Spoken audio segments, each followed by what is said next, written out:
Hello students, cosmic centre for learning English में आप लोगों का स्वागत है। मैं श्रवण सर आज वर्ब और वर्ब के प्रकार लेकर उपस्थित हूँ। ठीक है, today you will learn verbs and their classifications. In the last video you had non-finites, that was also classification of verbs in one way, and the rest of the way in which the verbs have been classified. ठीक है, बाकी जिन तरीकों से verb का classification हुआ है आज हम लोग उसको जानेंगे और वर्ब के बारे में कोई कंफ्यूजन आज के बाद नहीं रहेगा, ये पक्का है। ठीक है, आते हैं हम लोग टॉपिक पर। वर्ब को मुख्य रूप से दो भागों में बांटा गया है, एक प्रिंसिपल वर्ब और दूसरा ऑक्सिलरी वर्ब। प्रिंसिपल वर्ब को दूसरे शब्दों में मेन वर्ब भी कहते हैं, फुल वर्ब भी कहते हैं, और ऑक्सिलरी वर्ब को दूसरे शब्दों में हेल्पिंग वर्ब कहते हैं। ठीक है, तो मुख्य रूप से दो विभाजन हो गया, एक प्रिंसिपल वर्ब और दूसरा ऑक्सिलरी वर्ब। तो प्रिंसिपल वर्ब को मेन वर्ब या फुल वर्ब भी कहते हैं और ऑक्सिलरी वर्ब को हेल्पिंग वर्ब कहते हैं। ठीक है, अब इतना कोई कंफ्यूजन नहीं रहेगा। अब हम लोग समझेंगे कि मेन वर्ब्स किसको कहते हैं। तो किसी सेंटेंस में जिस वर्ड से, जिस वर्ब से काम का करता हुआ प्रतीत होता है या जाना जाता है उसको हम सीधे सीधे मेन वर्ब्स कहेंगे। जैसे एक सेंटेंस है यहाँ पे, सी राइट्स एंड लेटर। इस सेंटेंस में कौन सा काम हो रहा है? लिखने का। What work is being done in this particular sentence? Write. Okay, so writing work is being done over here. So write is the principal verb. ठीक है, second sentence, we help them. तो इस सेंटेंस में क्या काम हो रहा है? हेल्प करने का। तो जो काम हो रहा है वो हेल्प है, वर्ब ये है, तो वर्ब इसको हम क्या कहते हैं?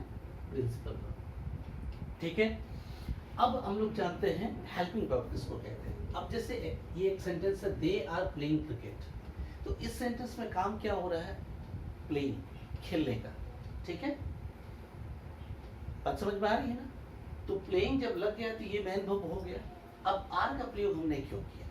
तो आर इसके अर्थ को, ठीक है, जो मेन वर्ब चाहता है उस सेंटेंस में हो, उस कार्य को पूरा करने के लिए, उसके सेंस को पूरा करने के लिए हेल्पिंग वर्ब का प्रयोग होता है। क्योंकि हेल्पिंग वर्ब इसमें लगा है जिससे पता चल रहा है कि ये कंटिन्यूअस टेंस से बिलोंग करता है। ठीक है, यानी इसके पर्पस को ये पूरा करता है, तो इसलिए उसको हेल्पिंग वर्ब या ऑक्सिलरी वर्ब कहते हैं, मेन वर्ब नहीं कहते। दूसरा example, I have taken my meal. मैं भोजन कर चुका हूँ। ठीक है, तो उसमें भोजन करना ये तो मेन वर्ब हो गया, लेकिन ये बता रहा है कि कर चुका हूँ, उसको ये दर्शा रहा है।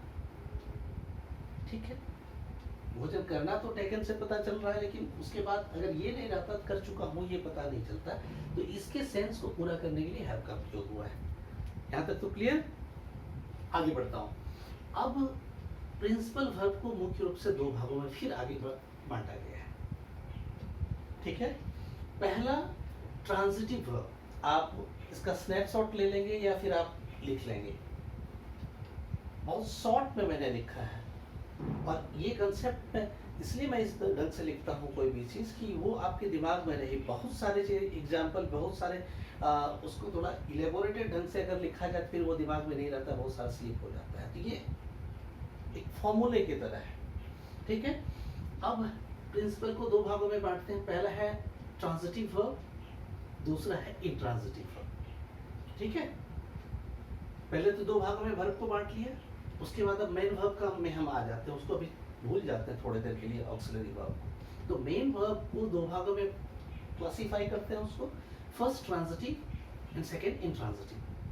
अब ट्रांजिटिव वर्ब्स किसको कहते हैं? बहुत क्लियर है, उसको एक चीज जानने की जरूरत है यहाँ पे, कि अगर किसी वर्ब का इम्पैक्ट, प्रभाव सब्जेक्ट पर न पड़कर ऑब्जेक्ट पर पड़ता है तो हम उसको क्या कहते हैं? ट्रांजिटिव वर्ब कहते हैं। जैसे एग्जांपल यहाँ दे रखा है, ही रीड्स अ बुक। ठीक है, ही यहाँ पे क्या है? सब्जेक्ट है, रीड्स क्या है? वर्ब है, और ये बुक क्या है? ऑब्जेक्ट है। इतना क्लियर है? अब देखिए, ही रीड्स अ बुक, काम क्या हो रहा है यहाँ पे? कौन सा वर्क हो रहा है? पढ़ने का। क्या पढ़ रहे हैं? पढ़ने का प्रभाव किस पे पड़ रहा है? बुक पर। ठीक है, बात समझ में आ रही है ना? सब्जेक्ट पर ना होकर यहाँ बुक पर। अगर केवल रहता कि वह पढ़ता है तो काम जो हो रहा है उसका प्रभाव सीधे सीधे सब्जेक्ट पर हो, लेकिन यहाँ पे है कि वो क्या पढ़ता है तो किताब पढ़ता है, ये इसका प्रभाव सब्जेक्ट छोड़कर ऑब्जेक्ट पर आ जाता है। तो इस तरह के जो वर्ब हैं उसको हम क्या कहते हैं, ट्रांजिटिव वर्ब कहते हैं। ये बात समझ में आए? अब है इंट्रांजिटिव वर्ब। इंट्रांजिटिव वर्ब उसको कहते हैं जिसमें वर्ब का प्रभाव, ठीक है, इम्पैक्ट उसके सब्जेक्ट पर पड़ता है, ऑब्जेक्ट पर नहीं पड़ता है। तो ऐसे वर्ब को हम इंट्रांजिटिव वर्ब कहते हैं। सीधे सीधे कि अगर वर्ब का इम्पैक्ट ऑब्जेक्ट पर पड़ रहा है तो ऐसे वर्ब को ट्रांजिटिव कहेंगे, और जिसका इम्पैक्ट सब ऑब्जेक्ट पर नहीं पड़ता है उसको हम सीधे इंट्रांजिटिव वर्ब कहेंगे। Are you getting me or not? Means when impact of a verb falls on the object, that is said to be transitive, and when impact of an action word or verb doesn't fall on its object, means that remains with the subject, that is said to be intransitive। ठीक है, अब आगे देख लीजिए कि transitive verb को further, ये transitive verb का क्लासिफिकेशन हुआ है, यार जान लीजिए आप, ठीक है। ये क्लासिफिकेशन जो हुआ है यहाँ पे ट्रांजिटिव वर्ब का हुआ है। आगे ट्रांजिटिव वर्ब को फिर हम कितने भागों में बांटते हैं, 3 भागों में बांटते हैं। कौन कौन? Monotransitive verb, ditransitive verb, complex transitive verb. बहुत सिंपल है और ये हमेशा के लिए आपका जो डाउट्स और कंफ्यूजन है वो दूर हो जाएगा। लेकिन एक चीज है, अभी भी आप स्लो हैं थोड़ा शेयर करने में, सब्सक्राइब करने में, क्योंकि मैं फ्री क्लासेस में ऑनलाइन दे सकूं, आपका फ्री स्ट्रीमिंग कर सकूं, आमने सामने हम लोग होंगे ऑनलाइन, तो वो ज़्यादा बेहतर होगा और फिर एडवांस होते जाएंगे। अभी तो मैं बहुत प्राइमरी लेवल पे स्टार्ट कर रखा हूं और लिए जा रहा हूं, तो इसलिए आप लोगों से उम्मीद है कि आप शेयर करेंगे, कमेंट करेंगे और सब्सक्राइब करेंगे, ठीक है। तो आप देखिए यहाँ पर क्या है कि ट्रांजिटिव को फर्दर 3 भागों में बांटा गया। पहला है मोनो ट्रांजिटिव, दूसरा डाई ट्रांजिटिव और तीसरा कॉम्प्लेक्स ट्रांजिटिव। मोनो ट्रांजिटिव का मतलब होता है, मोनो मतलब होता है सिंगल। तो जिस सेंटेंस में वर्ब का सिर्फ एक ऑब्जेक्ट होता है उसको हम मोनो ट्रांजिटिव वर्ब कहते हैं। जैसे सी राइट्स अ लेटर, अब ये ऑब्जेक्ट एक है, वर्ब यहाँ पे राइट्स है, तो इसका प्रभाव सीधे सीधे ऑब्जेक्ट पर पड़ा, डायरेक्ट एक ही ऑब्जेक्ट है, ठीक है। तो ये क्या कहलाता है, मोनो ट्रांजिटिव, जिसमें जिस सेंटेंस में 2 ऑब्जेक्ट हो और वर्ब का जो इम्पैक्ट है, ठीक है, दोनों पर पड़ता हो, तो इस केस में हम उसको डाइट्रांजिटिव कहते हैं। जैसे आई गैव हिम अ बुक, मैं देने का काम क्या हो रहा है यहाँ पे, देने का, ठीक है। I gave him, what work is being done over here, giving.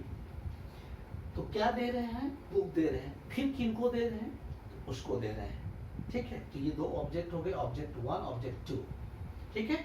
तो जब 2 ऑब्जेक्ट पर प्रभाव पड़ता है तो इस तरह के जो वर्ब होते हैं उसको हम क्या कहते हैं, डाइट्रांजिटिव वर्ब कहते हैं। समझ में आ गया होगा। आते हैं कॉम्प्लेक्स ट्रांजिटिव वर्ब। ऐसे सेंटेंस कभी कभी क्या होता है कि वर्ब का ऑब्जेक्ट तो होता ही है और सेंटेंस का कंप्लीट सेंस पूरा करने के लिए उसमें अदर वर्ड्स भी होते हैं, कॉम्प्लीमेंट्स भी होते हैं। तो ऐसे सेंटेंस में वर्ब का प्रभाव ऑब्जेक्ट पर पड़ता है और उसके साथ सेंस पूरा करने के लिए कॉम्प्लीमेंट भी लगता है। तो वैसे वर्ब को हम क्या कहते हैं, कॉम्प्लेक्स ट्रांजिटिव वर्ब। क्या कहते हैं, कॉम्प्लेक्स ट्रांजिटिव वर्ब। जैसे द जज सेट द प्रिजनर फ्री, इसमें क्या है, द जज ये सब्जेक्ट हो गए, सेट माने फ्री करना, ठीक है, यह ये आपका वर्ब हो गया, और फ्री करना, ये तो फ्री कर रहा है द प्रिजनर, ऑब्जेक्ट कौन है, प्रिजनर, प्रिजनर को फ्री कर रहा है। और चूंकि उसके पूरा करने, सेट कहने से बात पूरी नहीं हो रही थी, द जज सेट द प्रिजनर कहने से बात पूरी नहीं हो रही थी।